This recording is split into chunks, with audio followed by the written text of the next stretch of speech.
সহিহ মুসলিমের হাদিস, قال رسول الله صلى الله عليه وسلم اقرأوا القرآن। নবীজি বলেন তোমরা কোরআন পড়ো। فإنه يأتي يوم القيامة شفيعا لأصحابه। কোরআন কিয়ামতের ময়দানে পাঠকের জন্য সুপারিশকারী হিসাবে উপস্থিত হবে। এজন্য আমাদের উচিত নিয়মিত কোরআন পড়া। রাসূলুল্লাহ সাল্লাল্লাহু আলাইহি সাল্লাম বলেন, আমি আপনি যখন মারা যাব, ইউতার রাজুলু ফি কবরিহি, আমাকে আপনাকে কবরে রাখা হবে। রাখার পর ইদা উতিয়া বিরাসিহি, ফেরেশতা আযাব নিয়ে আসবে মাথার কাছে।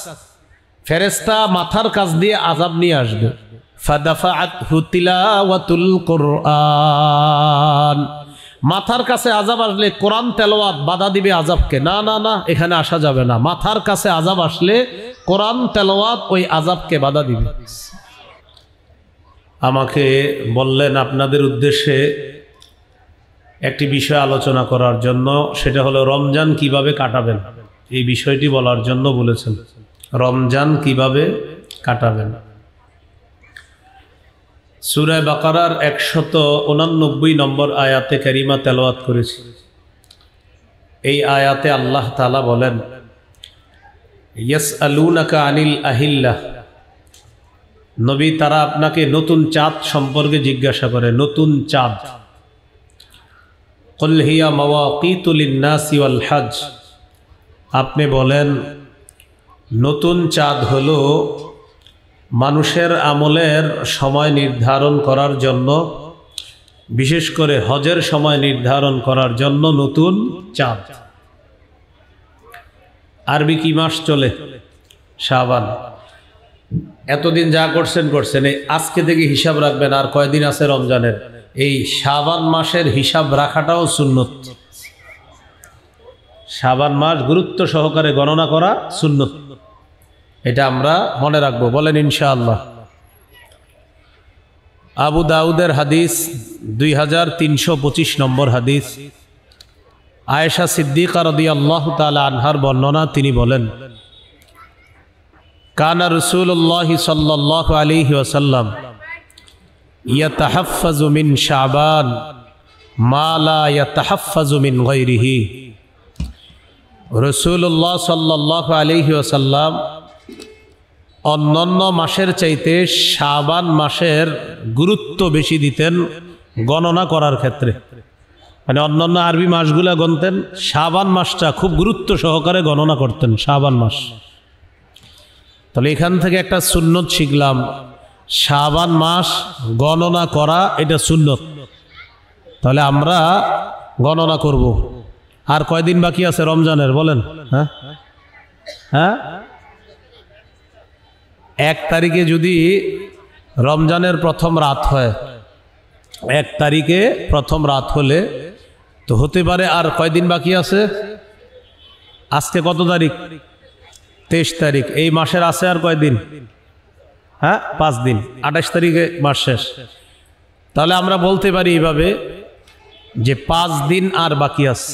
আগামীকাল বলবো আর 4 দিন বাকি, পরের দিন বলবো আর 3 দিন বাকি। এইভাবে শাবান মাস গুরুত্ব সহকারে এটার হিসাব রাখা সুন্নত। সুম্মা ইয়াসুমু লিরুইয়াতি রমাদান, এরপর রাসূলুল্লাহ সাল্লাল্লাহু আলাইহি সাল্লাম রমজানের চাঁদ দেখে রোজা রাখতেন। ফাইন গুম্মা আলাইহি আদ্দা সালাসিনা ইয়াউমা, আকাশ যদি মেঘাচ্ছন্ন হতো তাহলে 30 দিন গণনা করতেন।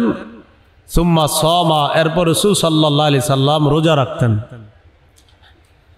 এখন আমি যে কথাগুলো বলবো খুব মন দিয়ে শোনেন, সংক্ষেপে মনে রাখবেন। মৌলিক 18টা করণীয়। কয়টা মৌলিক? কয়টা করণীয়? 18টা। 1 নাম্বার করণীয় রমজানের চাঁদ দেখা, এটা আমাদের 1 নাম্বার করণীয়।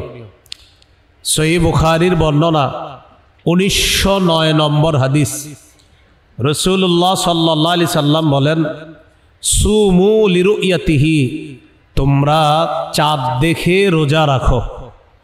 ওয়া আফতিরু লিরুইয়াতিহি, চাঁদ দেখে ঈদ করো। তাহলে 1 নাম্বার কাজ পেয়ে গেলাম, চাঁদ দেখে রোজা রাখা। তাহলে আমরা চাঁদ তালাশ করব, এটা হলো 1 নাম্বার কাজ। 2 নাম্বার, চাঁদ দেখে দোয়া পড়ব, দোয়া। তিরমিজির হাদিস 3451 নম্বর হাদিস। তলহা রাদিয়াল্লাহু তাআলা আনহুর বর্ণনা, রাসূলুল্লাহ সাল্লাল্লাহু আলাইহি সাল্লাম যখন নতুন চাঁদ দেখতেন তখন এই দোয়াটা পড়তেন। চলেন আমরাও পড়ি, আল্লাহুম্মা আহিল্লাহু আলাইনা বিল ইউমনি ওয়াল ঈমান ওয়াস সালামাতি ওয়াল ইসলাম রব্বি ওয়া রব্বুকাল্লাহ। এ হলো 2 নাম্বার করণীয়। 1 নাম্বার চাঁদ দেখা, 2 নাম্বার চাঁদ দেখে দোয়া পড়া। 3 নাম্বার, রমজান মাসের প্রথম রাত যখন হবে ওই রাতে তারাবির নামাজ পড়া। তারাবি সাহাবায়ে কেরামের ঐক্য মতে 20 রাকাত তারাবি পড়ব। সাহাবায়ে কেরামের ঐক্য মতে কয় রাকাত তারাবি পড়ব? এটা সাহাবায়ে কেরাম এই ব্যাপারে ঐক্যমত, 20 রাকাত তারাবি পড়া। তারাবি ধীরস্থির ভাবে পড়া। 20 রাকাত তারাবি যত বেশি সময় নিয়ে পড়া যায়, ধীরস্থির ভাবে তারাবির নামাজ পড়া।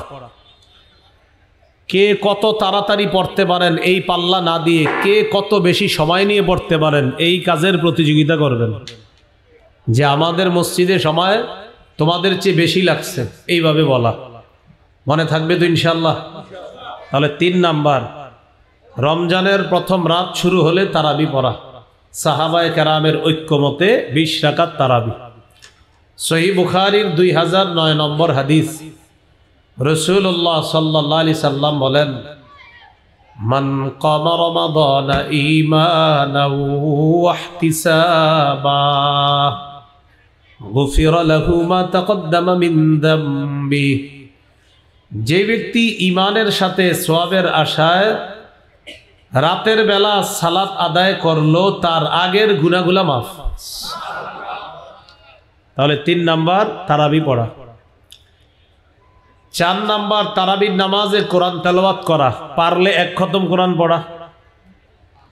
আর যদি কোরআন খতম না পারেন তাহলে যেই সূরাগুলা মুখস্থ আছে ওইগুলা পড়বে ইমাম সাহেব, অথবা যেটাকে বলা হয় সূরা তারাবি সেটা পড়বেন, বাকি ধীরস্থির ভাবে। তাহলে এটা 4 নাম্বার, নামাজের মধ্যে কোরআন তেলাওয়াত করা। 3 নাম্বার তারাবি পড়া। 4 নাম্বার, নামাজে কোরআন তেলাওয়াত বেশি করা রমজানে, অথবা নামাজের বাহিরে কোরআন তেলাওয়াত করা। নামাজেও করা, নামাজের বাহিরেও কোরআন তেলাওয়াত করা। 4 নাম্বার। 21 নম্বর পারাটা শুরু হয়েছে সূরা আনকাবুতের 45 নম্বর আয়াত দিয়ে। আল্লাহ তাআলা বলেন, উতলু মা উহিয়া ইলাইকা মিনাল কিতাব। নবী আপনি তেলাওয়াত করেন, কোরআনের যা আপনার প্রতি ওহী হিসাবে এসেছে এটা আপনি তেলাওয়াত করেন। সূরা ফাতিরের 29 নম্বর আয়াতে আল্লাহ বলেন, ইন্নাল্লাযীনা ইয়াতলুনা কিতাবাল্লাহ ওয়া আকামুস সালাহ ওয়া আনফাকু মিম্মা রাযাকনাহুম সিররাও ওয়া আলানিয়া। যারা আল্লাহর কিতাব তেলাওয়াত করে, যারা নিয়মিত 5 ওয়াক্ত নামাজ পড়ে, যারা আমার দেয়া রিজিক থেকে দান সদকা করে, প্রকাশ্যেও দান করে, গোপনেও দান করে, ইয়ারজুনা তিজারাতাল লান তাবুর। এই 3টি অভ্যাস যার থাকবে, নিয়মিত কোরআন তেলাওয়াত, নিয়মিত 5 ওয়াক্ত নামাজ, নিয়মিত দান সদকা। আবার বলছি, মরণ পর্যন্ত 3টি অভ্যাস নিজের করে নেন। নিয়মিত কোরআন তেলাওয়াত যতটুকু পারা যায়, নিয়মিত 5 ওয়াক্ত নামাজ, আর নিয়মিত সাধ্য অনুযায়ী দান সদকা। আল্লাহ বলেন তারা এমন ব্যবসার আশা করে, লান তাবুর, যে ব্যবসা কখনো লস হবে না, শুধু লাভ আর লাভ, এই ব্যবসা কখনো ধ্বংস হবে না। তাহলে নিয়মিত কোরআন তেলাওয়াত করা। আমাদের সকলের উচিত অন্তত 40 দিনে 1 খতম কোরআন পড়া। 40 দিনে, কয় দিনে পারেন? 3 দিনে 1 খতম পড়েন, না পারলে 7 দিনে, না পারলে 10 দিনে পড়েন, না পারলে 30 দিনে প্রতিদিন 1 পারা করে। আর চেষ্টা করা যে অন্তত 40 দিনে 1 খতম কোরআন পড়া। তিরমিজির হাদিসে আসছে, قال رسول الله صلى الله عليه وسلم لعبد الله بن عم, রাসূলুল্লাহ সাল্লাল্লাহু আলাইহি সাল্লাম আব্দুল্লাহ ইবনে আমর রাদিয়াল্লাহু তাআলা আনহুম, এই আব্দুল্লাহ ইবনে আমর রাদিয়াল্লাহু তাআলা আনহুকে আল্লাহ রাসূল সাল্লাল্লাহু আলাইহি সাল্লাম বললেন, ইকরাইল কুরআনা ফি 40, তুমি 40 দিনে 1 খতম কোরআন পড়ো। নবীজি বললেন অন্তত 40 দিনে 1 খতম কোরআন পড়ো। আমাদের উচিত 40 দিনে অন্তত 1 খতম কোরআন পড়া। তাহলে 4 নাম্বার কাজ রমজানে নামাজেও তেলাওয়াত করা, নামাজের বাহিরেও তেলাওয়াত করা। আল্লাহ তৌফিক দান করেন। সহিহ মুসলিমের হাদিস, قال رسول الله صلى الله عليه وسلم اقرأوا القرآن, নবীজি বলেন তোমরা কোরআন পড়ো। فإنه يأتي يوم القيامة شفيعا لأصحابه, কোরআন কিয়ামতের ময়দানে পাঠকের জন্য সুপারিশকারী হিসাবে উপস্থিত হবে। এজন্য আমাদের উচিত নিয়মিত কোরআন পড়া। রাসূলুল্লাহ সাল্লাল্লাহু আলাইহি সাল্লাম বলেন, আমি আপনি যখন মারা যাব, ইউতার রাজুলু ফি কবরিহি, আমাকে আপনাকে কবরে রাখা হবে। রাখার পর ইদা উতিয়া বিরাসিহি, ফেরেশতা আযাব নিয়ে আসবে মাথার কাছে, ফেরেশতা মাথার কাছ দিয়ে আযাব নিয়ে আসবে। ফাদাফাআতহু তিলাওয়াতুল কুরআন, মাথার কাছে আযাব আসলে কোরআন তেলাওয়াত বাধা দিবে আযাবকে। না না না, এখানে আসা যাবে না। মাথার কাছে আযাব আসলে কোরআন তেলাওয়াত ওই আযাবকে বাধা দিবে। ওয়া ইদা উতিয়া বিয়াদাইহি, মাথার কাছ দিয়ে আসতে না পাইরা এবার আসবে হাতের কাছ দিয়ে আযাব। দাফাআতহু সাদাকা, সদকা বাধা দিবে না, এখানে আসা যাবে না, এই হাত দিয়ে সে সদকা করছে। ওয়া ইদা উতিয়া বিরিজিলাইহি দাফাহু মাশিয়ুহু ইলাস সালাহ আও ইলাল মসজিদ, এরপর আযাব আসবে পায়ের কাছ দিয়ে। মসজিদে হেঁটে যাওয়া আর আসা, এই হাঁটা, এই আসা যাওয়াটা, সে যে মসজিদে যাইতো নামাজ পড়তে, এই আগমন মসজিদ থেকে তার আসা যাওয়াটাই আযাবকে বাধা দিয়ে বলবে এই পা দিয়ে সে নামাজে গিয়েছে, এখানে আসার সুযোগ নাই, যাও। তাহলে মাথার কাছ দিয়ে আসলে তেলাওয়াত বাধা দিবে, হাতের কাছ দিয়ে আসলে সদকা বাধা দিবে, পায়ের কাছ দিয়ে আসলে নামাজে যে গিয়েছেন আপনি এই হাঁটা আসা যাওয়াটা বাধা দিবে না, এই পা দিয়ে সে মসজিদে গিয়েছে নামাজ পড়েছে, এখানে আসার কোনো সুযোগ নাই। করব তো তেলাওয়াত ইনশাআল্লাহ, আল্লাহ তৌফিক দান করেন। তো রাসূলুল্লাহ সাল্লাল্লাহু আলাইহি সাল্লাম আমরা সবচেয়ে বেশি ভালোবাসি, ঠিক না আল্লাহ নবীকে? এরপরে আমরা সবচেয়ে বেশি ভালোবাসি আল্লাহকে, এরপর আল্লাহ রসুলকে, এরপর জিহাদকে আমরা সবচেয়ে বেশি ভালোবাসি। এখন আমরা কারা কারা চাই আল্লাহ এবং তার রসুল আমাদেরকে ভালোবাসুক? এটা কারা কারা চাই? কথাটা বুঝছেন? আমরা আল্লাহকে ভালোবাসি, ঠিক না? আমরা রসুলকে ভালোবাসি, ঠিক তো? আল্লাহ এবং আল্লাহ রসুল আমাদেরকে ভালোবাসুক সবাই চাই।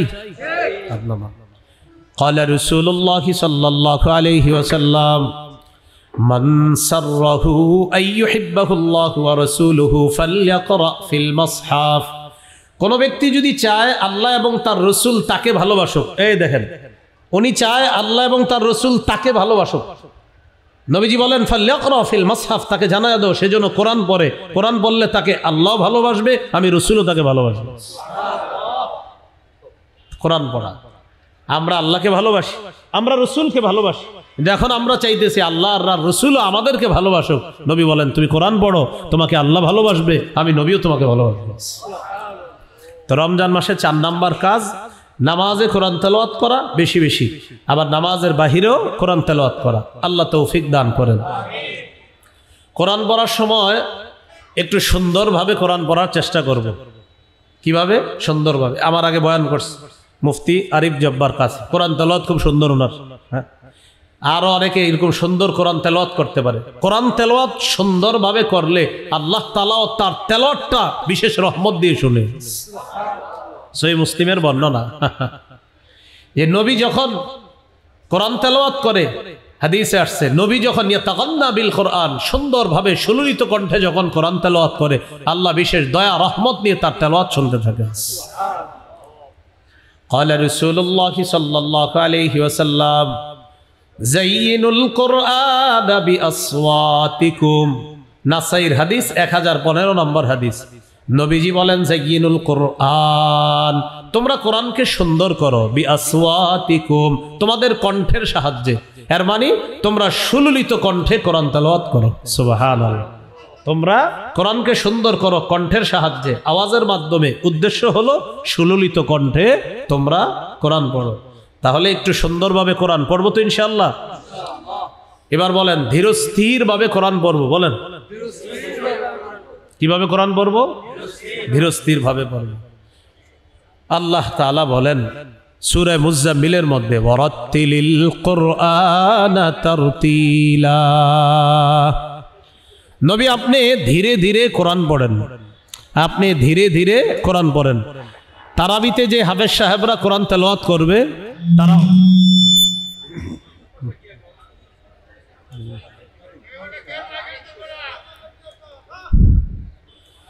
তো আল্লাহ তাআলা বলেন ওয়ারাত্তিলিল কুরআনা তারতিলা, আপনি ধীরে ধীরে কোরআন তেলাওয়াত করেন।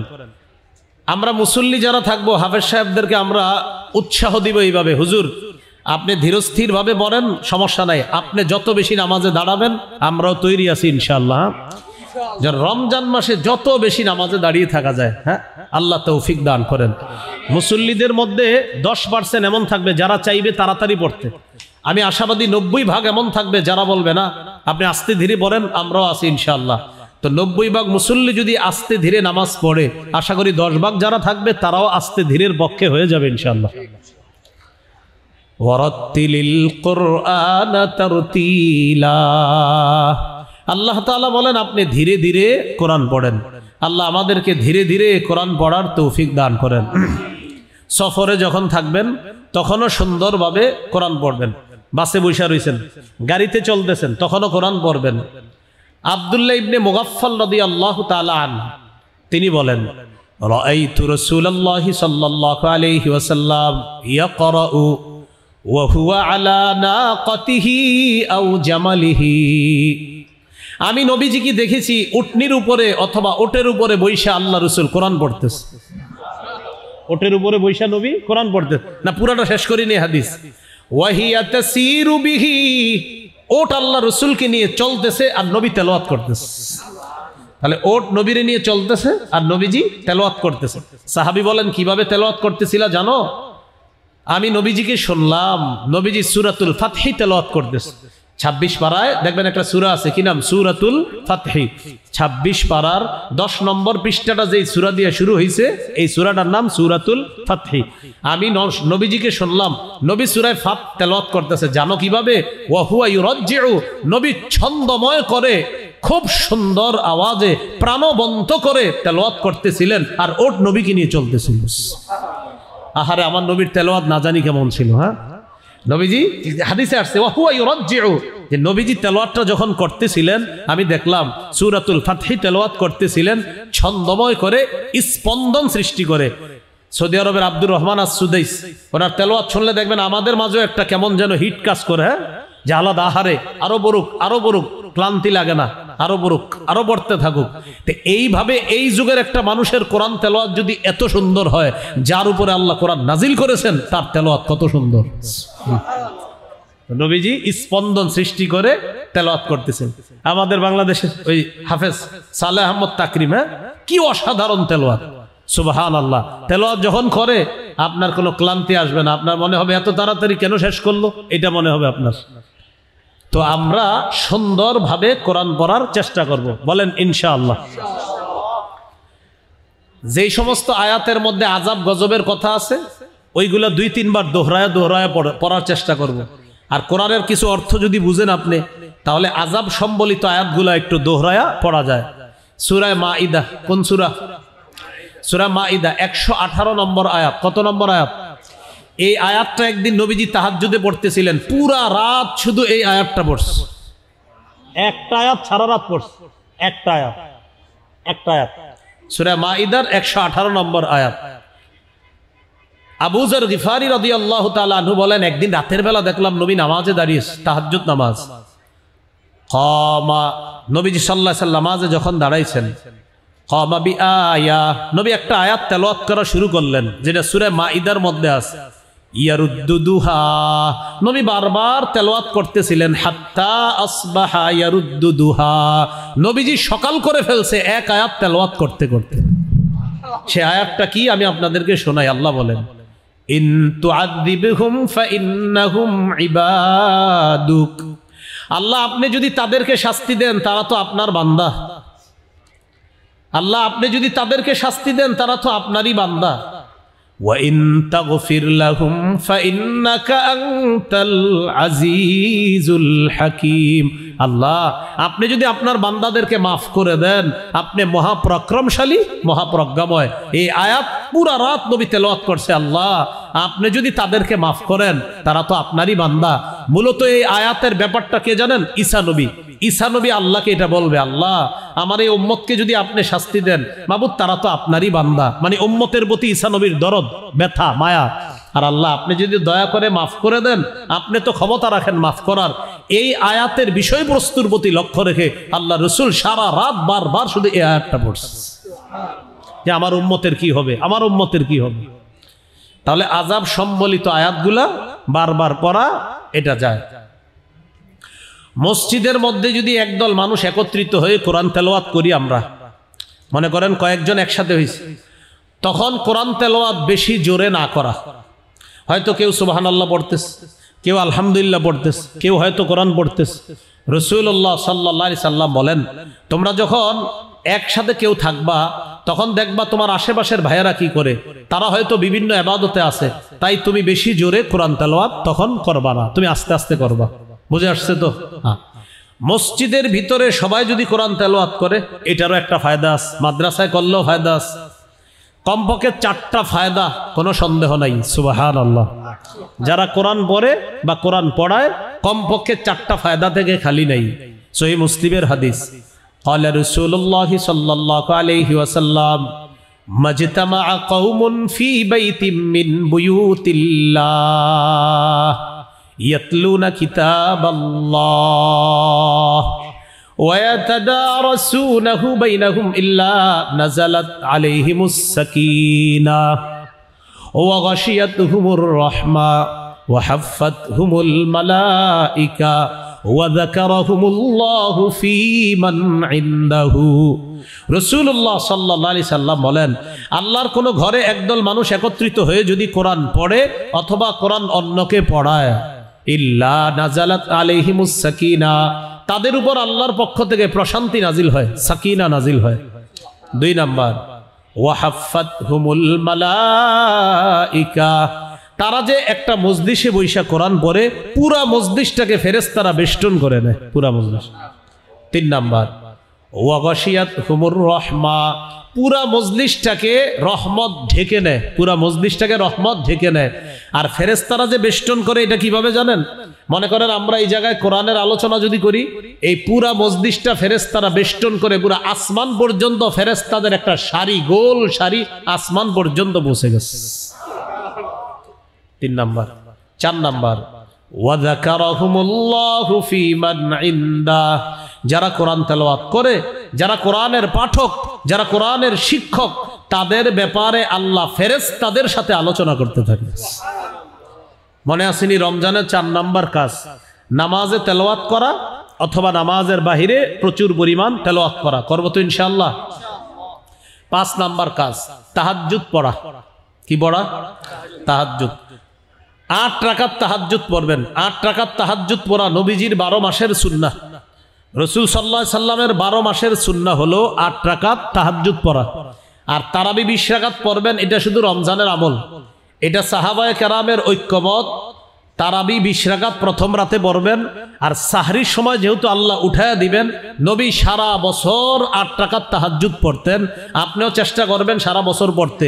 তো যেহেতু পারেন না, রমজানে যেহেতু সাহরির সময় ওঠেন, কমপক্ষে 8 রাকাত তাহাজ্জুদ পড়ার চেষ্টা করবেন। আল্লাহ তৌফিক দান করেন। 8 রাকাত না পারলে 6, 6 না পারলে 4, 4 না পারলে 2, 2 যেন না ছুটে। তিরমিজির হাদিস 2616 নম্বর হাদিস, রাসূলুল্লাহ সাল্লাল্লাহু আলাইহি সাল্লাম বলেন, আলা আদুল্লুকা আলা আবওয়াবিল খাইর। নবীজি বলেন, কল্যাণের দরজা হলো তিনটা, আমি কি তোমাকে কল্যাণের দরজা সমূহের কথা বলবো না? সবক শিখি আমরা, কল্যাণের দরজা কয়টা? তিনটা। এক নাম্বার আস-সাওমুস জুন্নাহ, এক নাম্বার কল্যাণের দরজা হলো রোজা রাখা। দুই নাম্বার ওয়াস-সাদাকাতু তুতফিউল খাতিআতা কামা ইউতফিউল মাউন নার। দুই নাম্বার কল্যাণের দরজা সদকা করা। নবীজি বলেন, পানি আগুনকে যেমন নিভিয়ে দেয়, সদকা মানুষের পাপগুলাকে ধুয়ে মুছে সাফ করে দেয়।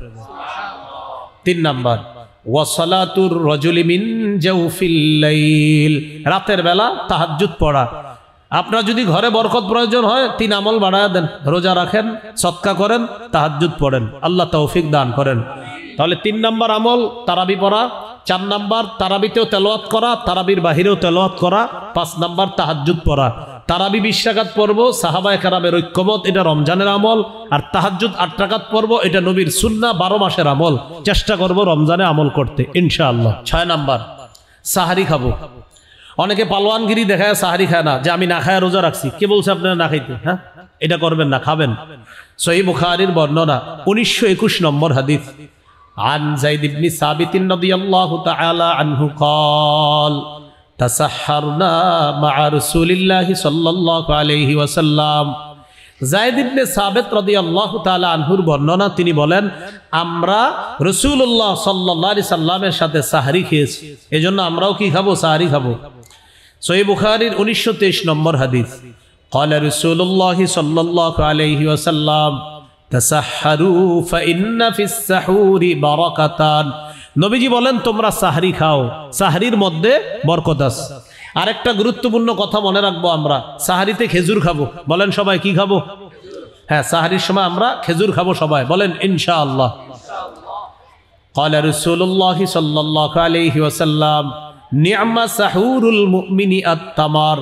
নবীজি বলেন, সাহরির সময় খেজুর খাওয়া এটা মুমিনের কতই না উত্তম খাদ্য। ইলিশ মাছ, গরুর গোশত, মুরগি যাই খান, খেজুরও খাবেন, এটা অবশ্যই খাবেন। সাহরির সময় খেজুর খাবেন, আল্লাহ তৌফিক দান করেন। খেজুর তো 12 মাস খাওয়া দরকার। প্রতিদিন সকালে খালি পেটে 7টা খেজুর খাওয়া উচিত আমার, আপনার, সকলের, আমাদের। 7টা আজোয়া খেজুর যদি খাইতে পারেন প্রতিদিন, লাম ইয়াদুররুহু সুম্মুন, তাকে বিষও কোনো ক্ষতি করবে না। বিষ কি ক্ষতি করবে না? আবার খায়েন না, মানে বিষ কিন্তু খায়েন না, এটা গুরুত্ব বুঝাইছে রাসূল সাল্লাল্লাহু আলাইহি সাল্লাম।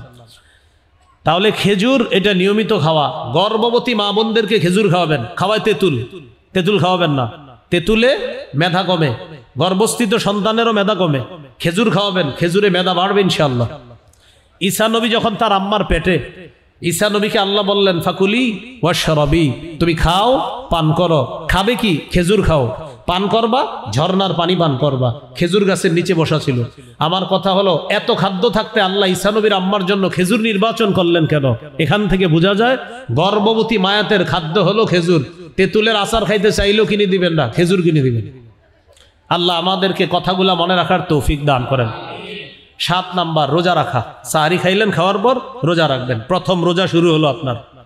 সহিহ বুখারীর বর্ণনা 1901 নম্বর হাদিস, রাসূলুল্লাহ সাল্লাল্লাহু আলাইহি সাল্লাম বলেন, মান সামা রমাদানা ঈমানা ওয়া ইহতিসাবা গুফিরা লাহু মা তাকদ্দামা মিন যামবি।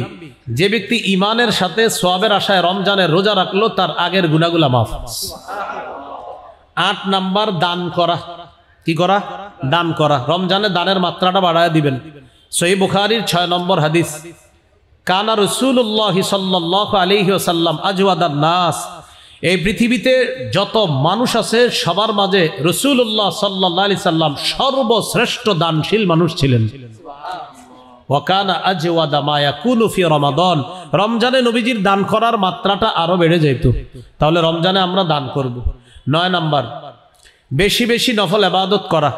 আবু দাউদের 864 নম্বর হাদিস, কিয়ামতের ময়দানে আদম সন্তানের সর্বপ্রথম নামাজের হিসাব হবে। ফরজ নামাজে যদি ঘাটতি থাকে, আল্লাহ বলবে নফল ইবাদতগুলো দেখো। এই নফলের মাধ্যমে আতিম্মু ফরিদাতাহু মিন তাতাওউহি, আমার বান্দা নফলের মাধ্যমে ফরজের ঘাটতি পূরণ করে দাও। রমজানে নফল বাড়ায় দেওয়া। 10 নাম্বার বেশি বেশি ভালো কাজ করা। সূরা তাগাবুনের 9 নম্বর আয়াত, ওয়া মান ইউমিন বিল্লাহ ওয়া ইয়ামাল সালিহা, যে আল্লাহকে বিশ্বাস করবে, ভালো কাজ করবে, ইউকাফির আনহু সাইয়্যাতি, আল্লাহ তার আগের সব গুনাহগুলো মাফ করে দিবে। ওয়া ইউদখিলহু জান্নাত, আল্লাহ তাকে জান্নাতে প্রবেশ করাবেন। তাজরি মিন তাহতিহাল আনহার, যার তলদেশ দিয়ে ঝর্ণা ধারা প্রবাহিত হবে। খালিদিনা ফিহা আবাদা, সেথায় তারা চিরকাল অবস্থান করবে, বসবাস করবে। তাহলে 10 নাম্বার নেকির কাজ বেশি করা। 11 নাম্বার দোয়া করা।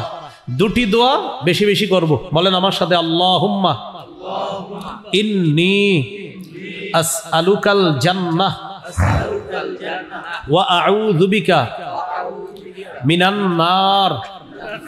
হে আল্লাহ, আমি আপনার কাছে জান্নাত চাই, জাহান্নাম থেকে বানা চাই। এই দুটি দোয়া বেশি বেশি করব। 12 নাম্বার জিকির করা। 4টা জিকির বেশি বেশি করব ইনশাআল্লাহ। কয়টা? রাসূলুল্লাহ সাল্লাল্লাহু আলাইহি সাল্লাম বলেন, আল্লাহর কাছে 4টি জিকির সবচেয়ে প্রিয়। সুবহানাল্লাহ, আলহামদুলিল্লাহ, লা ইলাহা ইল্লাল্লাহ, আল্লাহু আকবার। এই 4টা বেশি বেশি। এই 4টার চেয়ে আরো 2টা আছে, যে 2টা আরো বেশি, মানে 2টা রমজানে বলেন, লা ইলাহা ইল্লাল্লাহ, মানে এটার 4টার মধ্যে এটা হবে সবচেয়ে বেশি। কোনটা? লা ইলাহা ইল্লাল্লাহ। আর আরেকটা বলেন আস্তাগফিরুল্লাহ। আস্তাগফিরুল্লাহটা বেশি পড়া। বলেন ইস্তেগফার যত বেশি হবে গুনাহ তত বেশি ঝরবে। তাহলে ইস্তেগফার বেশি বেশি পড়া। তাহলে 12 নাম্বার জিকির করা, 13 নাম্বার ইফতার করা, 14 নাম্বার ইফতার করানো, 13 ইফতার করা, 14 ইফতার করানো। অনেক ফজিলত, করানোর মধ্যে অনেক ফজিলত। 15 নাম্বার ইফতারের সময় দোয়া করা। তিরমিজির 3598 নম্বর হাদিস। এই হাদিসে আসছে 3 ব্যক্তির দোয়া ফেরত দেওয়া হয় না। 1 নাম্বার আস-সাইমু হাত্তা ইফতিরা, রোজাদার যখন দোয়া করে তার দোয়া ফেরত দেওয়া হয় না। 2 নাম্বার ওয়াল ইমামুল আদিল, ন্যায়পরায়ণ পুরুষ শাসকের দোয়া ফেরত দেওয়া হয় না। 3 নাম্বার ওয়া দাওয়াতুল মাজলুম, মাজলুমের দোয়া ফেরত দেওয়া হয় না। তাহলে 13 ইফতার করা, 14 ইফতার করানো, 15 ইফতারের সময় দোয়া করা। 16 শেষ দশকে ইতিকাফ করা। সহিহ বুখারীর 2033 নম্বর হাদিস। কানা রাসূলুল্লাহ সাল্লাল্লাহু আলাইহি সাল্লাম ইয়াতাকিফু ফিল আশরিল আওয়াখির মিন রমাদান, নবী রমজানের শেষ দশকে ইতিকাফ করতেন। 17 নম্বর লাইলাতুল কদর তালাশ করা। সূরা কদরের 3 নম্বর আয়াত, লাইলাতুল কদরি খায়রুম মিন আলফি শাহর, কদরের রাত 1000 মাসের চাইতে উত্তম। রাসূলুল্লাহ সাল্লাল্লাহু আলাইহি সাল্লাম বলেন, মাইয়াকুম লাইলাতুল কদরি ঈমানা ওয়া ইহতিসাবা, যে ব্যক্তি ঈমানের সাথে এবং সওয়াবের আশায় লাইলাতুল কদর জাগ্রত হবে, তার আগের গুনাহগুলো মাফ করে দেওয়া হবে। 18 নাম্বার সদকাতুল ফিতির আদায় করা। আলেমদের সাথে পরামর্শ করে সদকাতুল ফিতিরটা আমরা আদায় করে দিব। সংক্ষেপে 18টা কথা বললাম, আমরা মনে রাখবো ইনশাআল্লাহ। আল্লাহ তাআলা আমাদের সকলকে যে কথাগুলো শুনলাম বললাম আমরা যেন আমল করতে পারি, আল্লাহ তৌফিক দান করেন। 6টা বর্জনীয় আছে, সংক্ষেপে বলে ফেলি। 6টা বর্জনীয়। 1 নাম্বার ঝগড়া বর্জন করা, 2 নাম্বার অনর্থক কথা বর্জন করা, 3 নাম্বার মিথ্যা বর্জন করা, 4 নাম্বার গীবত বর্জন করা, 5 নাম্বার লৌকিকতা বর্জন করা, 6 নাম্বার অপচয় বর্জন করা। 1 নাম্বার ঝগড়া বর্জন করা, 2 নাম্বার অনর্থক কথা বর্জন করা, 3 নাম্বার মিথ্যা বর্জন করা, 4 নাম্বার গীবত বর্জন করা, 5 নাম্বার লৌকিকতা বর্জন করা, 6 নাম্বার আপনার অপচয় বর্জন করা। অপচয় করা যাবে না। এই 6টা সংক্ষিপ্ত কথা। আরো ইনশাআল্লাহ দেখেন কোথাও কোথাও পেয়ে যাবেন আলোচনায়। 6টার বিস্তারিত পাবেন আর ওই 18টারও বিস্তারিত পাবেন। এখানে আমরা সংক্ষেপে জানলাম। আল্লাহ আমাদের সকলকে যে কথাগুলো শুনলাম বললাম আমল এবং বর্জনগুলা বর্জন করার তৌফিক দান করেন। আচ্ছা, যতটুকু সময় পান, আমি গাড়িতে যাইতে যাইতে কারো যদি মিম্বরের আমানত প্রয়োজন হয় 1 থেকে 8 খণ্ড এই আজকের আলোচনা সহ জবানের হেফাজত ইত্যাদি সহ আলোচনাগুলা পাবেন। 1 থেকে 8 খণ্ড মিম্বরের আমানত, সন্তানের অধিকার, জবানের হেফাজত, শিরিক বেদাত কুফর তাওহীদ, নামাজ, লা ইলাহা ইল্লাল্লাহর ব্যাখ্যা, নামাজের মাসাইল এবং পাক না পাকের মাসাইল। গাড়িটা কোথায় আছে আমার জানা নাই, যদি আশেপাশে থাকে সংগ্রহ করতে পারেন।